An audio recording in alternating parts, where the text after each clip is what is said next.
spin. Exciting. Ali. No.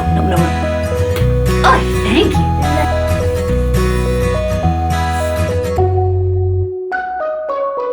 Hi crafty people!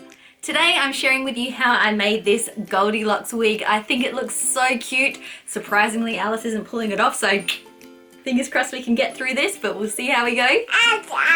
This wig is a combination of both sewing and crochet, and if you're not familiar with one of those two skills or both, don't worry because this is very beginner friendly and I'm explaining through each of the steps to make this wig. If this is your first time here at this channel, then welcome. My name is Marie. This is Alice. She's our 14-month-old, and I also have 2 older children as well. I'm pregnant and due with our 4th in February. Stay with me. If you're interested in various sewing projects for children, then my channel is just right for you. I'd love for you to subscribe so that you can stick around. In my next video, I'll be sharing how to make the 3 bears costumes that go along with this Goldilocks wig, and I'll be sharing with you what the gender of our little baby bear will be. So don't forget to subscribe so that you can come back next week and watch that video. So with all that being said, I'm ready to show you how I made this Goldilocks wig.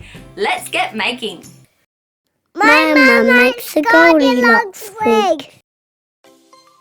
To make this project, you're going to need some wool, some fabric to make bows from, some stretchy spandex, and some beanies to use as templates. My initial plan for this wig was to crochet a beanie and then attach the hair to it, but that wasn't working. I bought these wig caps, but they were essentially just a stocking on your head, so it wasn't quite firm enough to hold the hair. So I decided the best option would be to create a spandex beanie that I'd be able to sew all of the hair to, and it would be nice and stretchy. I compared how stretchy my beanies were to the stretch on the spandex, and then I decided on how big I wanted to make the beanie so that it would fit Alice's head but also be big enough to fit the older kids as well. I very roughly traced the size I wanted it to be and cut out the 2 pieces of my beanie to make a front and a back. Then I was ready to sew them together on my sewing machine. I'm using a zigzag stitch, and I've decreased the width of that zigzag stitch so it's quite narrow. Using a zigzag stitch along with my stretch needle will help the stitching to stretch along with the beanie so that the stitching doesn't snap like it would if I was using a straight stitch. I then trimmed off the excess fabric in the seam allowance, and I was ready to do a rolled hem to finish off the raw edge. I'm folding the edge of the beanie up twice and again using my narrow zigzag stitch to hold it in place.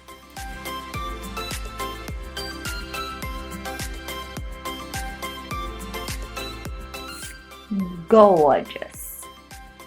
Next, I had to determine how long to make the wool so that it would cover the whole top of the hat. Initially, I thought I'd need about 70 centimeters, but as I measured that out and tried it on the hat, I realized how much wastage there would be. So I measured out the correct length of wool and just made a whole bunch of bunches of hair. I took one bunch at a time, and starting at the top of the beanie, I sewed it on in line with where the seam of the hat was. So essentially the seam of the hat was the part in the middle of the hair. My process was to fold the hair in half and then put it under where the presser foot was going to go, sew forwards over it and then sew backwards over it so that I was then able to put the next bunch directly next to it with no gap without the presser foot being in the way. I'm still using my narrow zigzag stitch to sew this on, and I also have the seam facing upwards so that it's hidden underneath the hair. I continued this process until I ran out of the bunches that I had already made, and then I decided it would be a good idea to put them in ponytails so that they weren't getting in the way when I was sewing the next part. At this point I tried it on the kids and realized I needed to make the hem a little bit higher because it was still a little bit large on their heads. So I re-hemmed the bottom of the hat.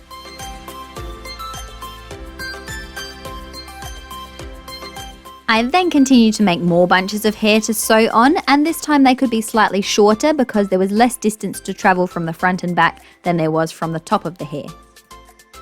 I'm really curious, let me know in a comment below, what does all this hair remind you of? Once you've finished your snack, sew all of those freshly made bunches onto the front and back of the hair so that the entire seam is completely covered. Next, I'm going to be showing you how to crochet the ringlets that we're going to be attaching to the ponytails. I'm using a J or 6mm crochet hook, but check your wool packet for the right size for yours. I start by creating a slip knot and attaching that onto my hook, ready for me to chain the first 20 stitches. This is how I hold my wool so that it has enough tension that it's not going to be floppy when I'm crocheting with it. To create a chain stitch, I'm going to use my hook to pick up my wool and pull it through the loop. I do this 20 times to make a row of 20 chain stitches.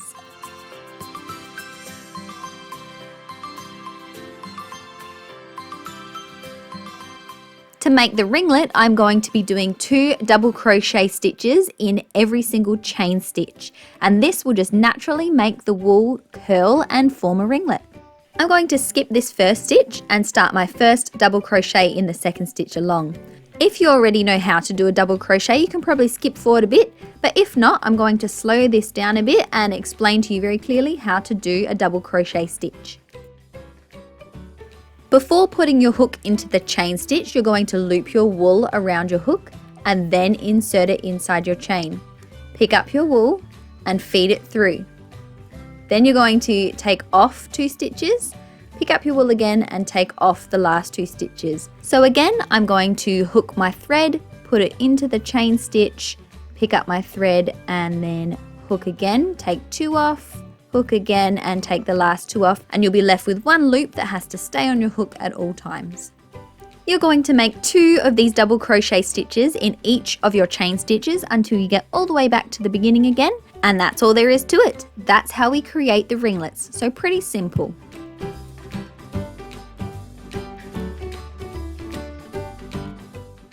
When you finish the whole of your ringlet and you're back to the top again, you're going to need to do a slip stitch to finish off that ringlet, and then you are able to make another chain ready to sew the next ringlet.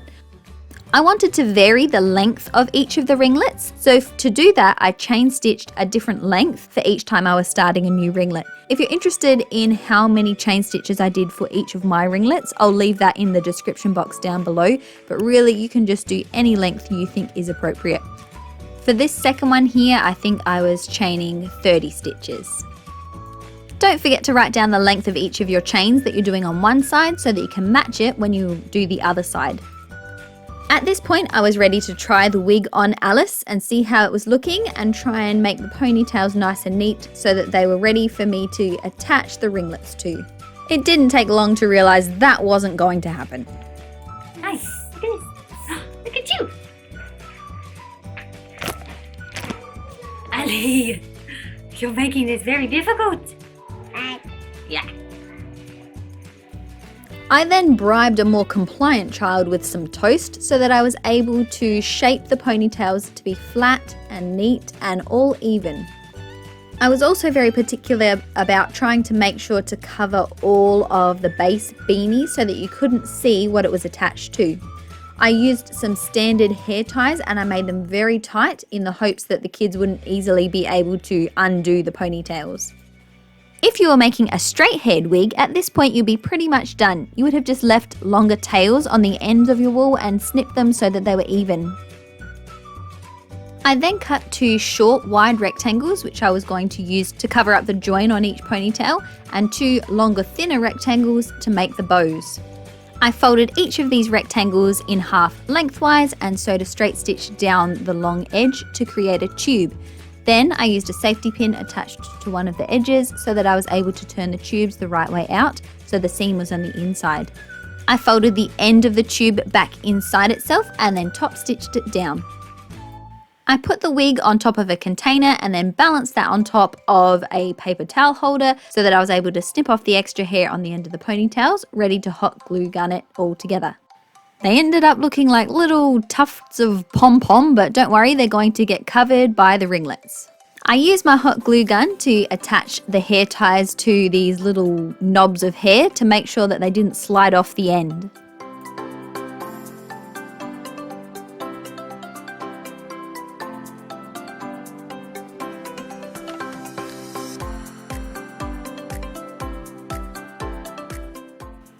When I had crocheted the ringlets, I had intentionally left a really long tail on the end so I was able to tie them onto the hairy knobs. I started by putting the ringlets on top of the ponytail, wrapping the wool around the ponytail and then doing a lot of knots in order to keep it in place.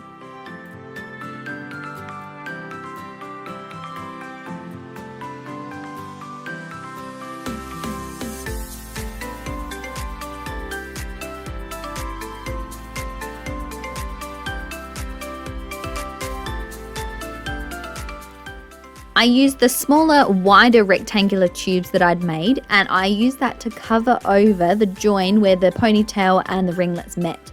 To do that, I started at the back on the underneath, and I hot glued on top of that big pom-pom part, and then worked my way all the way around until I got back to the bottom again. I folded the end over and glued that in place, and then it was almost completely covering over the join. The last thing to do is to attach the bows. This is just a decorative touch that I thought would look cute.